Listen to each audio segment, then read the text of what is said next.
Sembabule ku lunaku olwa Sunday wabaddewo ekivulu side ze Nakatooke bala bagita vintage bar wabaddewo omuyimbi bamuyita Viola Nakitende. Viola Nakitende waliwo embeera yabaddewo era akavuyo ne kajjawo waliwo abamu ku bawagizi abadigize abalemeza Viola Nakitende okuyimba. Embeera nga bweyimiridde waliwo abavubuka era bali mu nteekateeka poliisi ekyabanoonyerezaako basobole okubaate nga bannyonnyola lwaki balemesezza babadde baagala kuba Viola Nakitende. Njogeddeko ne management ya Viola Nakitende nga omanyi Kojja Kitonsa ye manager w'omuyimbi ono n'akulira ekifo n'ambuulira embeera yonna nga bwe yali ku lunaku olwo abali Sembabule n'agamba just embeera nga bwe yali just abawagizi banyiiga bunyiizi. Omuyimbi yatuuka ssaawa 8 ate bo nga bagamba atuuse leeti ate nga mu ndagano yali mu ssaawa 8. Kojja Kitonsa manager wa Viola Nakitende wuuno lwali lwa Sunday enaku z'omwezi abadde 26 twafunako promoto omu n'atutegeka Sembabule ne promoto twamubuulira nti olunaku lw'emisana tulinako show tulinako emikolo ebiri naye omukolo ogumu guli malako guli Luweero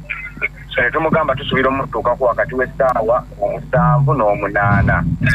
ne tunabakukwata ssente ze n'atugamba alina ebbaala abantu batuuka essaawa tubayimbira essaawa 8 kuddawa ne tumugamba ezo tujja nemukukwetaate essaawa ezikkako wansi olunaku tetujja tusobola n'atugamba tewali buzibu nze kasa mutuuka kasa teziyita 8 kasa tubeera 8 8 tusobola okukola ki okuyimbira essaawa n'abayimbi batuukirako. N'atuwa ne ku example nti waliwo omuyimbi yali atuuse ne ku 9 era ne babeerawo ne bayimba ne tubasangawo kati ne tukkiriziganya kati yali alina okutwongerayo ku sente okusinza ku kintu ali kwakkaanya. Kale ng'emboozi yonna ekyagenda mu maaso wulira Kojja Kitonsa tubuulira bwe baatuukira ku 8 ng'ate abawagizi bo bagamba obudde bugenze ne batabuka era ku ssaawa 4 n'ekitundu tetusimbula ssaawa 5 twali tumaze okusimbula era twatuukawo essaawa 8 n'eddakiika 17 then ne tuweetereza nga tumulinda ajja tuno ne tugende ku stage nga tajja. Wayitawo akaseera katono twagenda okulaba abavubuka bazze n'emiggo bakoze eki bayombye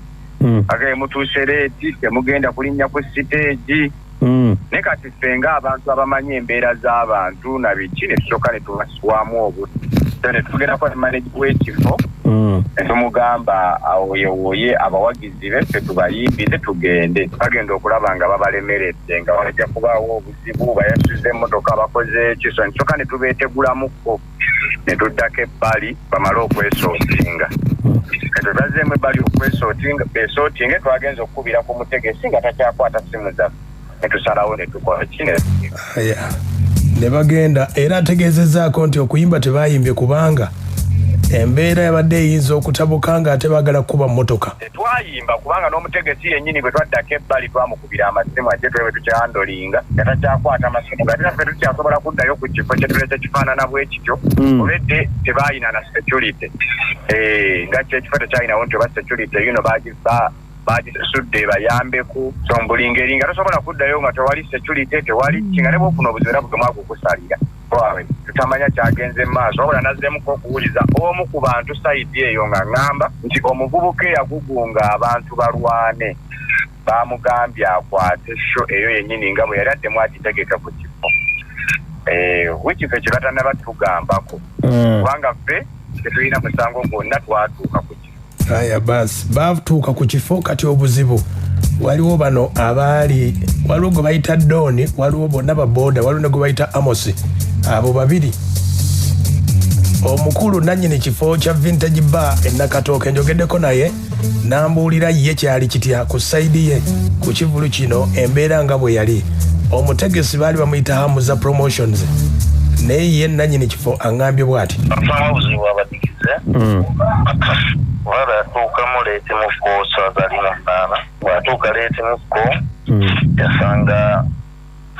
abawagizi b'ekyanza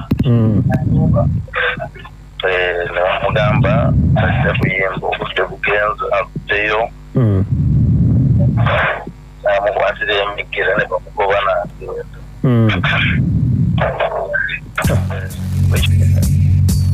ulira nannyini kifo akyaŋŋamba essaawa zeegiramu eri asobola okuyimba kubanga ebbaala esigala bbaala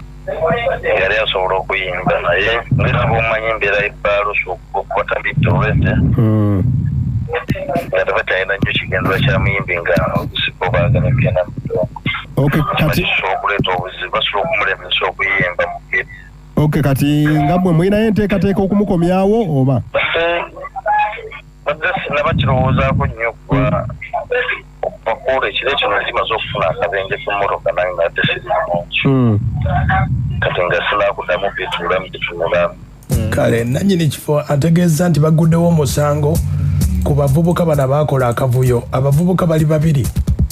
boda omutegesi yagamba ayagala abakwasa ekivulu bakomyewo omuyimbi nga yebasasudde byonna anti bagwa kukola buvuyo. Alina mwami amuza yali omutegesi basobola okugulawo omusango ku poliisi nga tuwaabira abavubuka babiri abaali bakikulidde. Kwaliko ani naani? Kwali kuliko omuvubuka manyiddwa nga Don Muzeeyi baako omuvubuka omulala naye avuga boda bamuyita Amas bona abavuzi ba boda bavugira ku Kyondo stage bagulwako omusango kiro ekyo ogwa violence badde sinakipushinga nnyo kubanga bakunyonyoze nti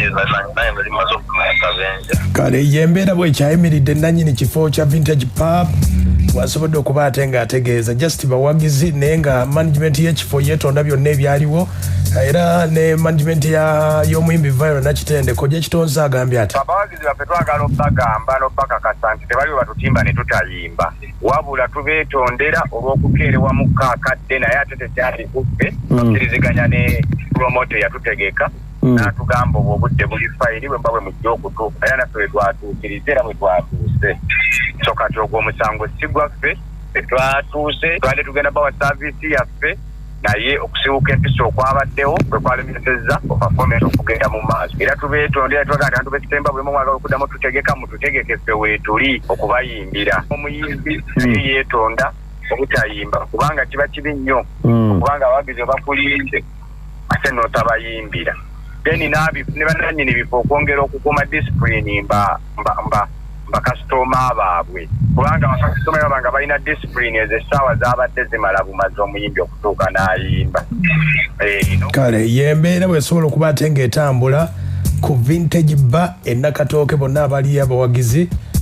eyali MC Koolo bamuyita MC King Fad yategeezezzaako ku nsonga eno era naye kyabapromota balekerawo okutimba omuyimbi omunene omuku posto nga kimanyi ja kujja leeti atima abayimbi nga basatu ebiseera ebisinga abayimbi nga basatu oba babiri omu wajja essaawa kale omukaaga oba omusanvu nakuba abantu endongo era wamalira bwatomala baatuuse oba kale abaleka kale abo bamatiddemu awo DJ ne wasika nga bakubamu ennyimba n'omulala watuuka naye omuyimbi ali omu bwati ku show ye munene tekuliko mulala munene amuwerekedde saamu era toliiwo awo abantu mazima ddala obayagala balowooza.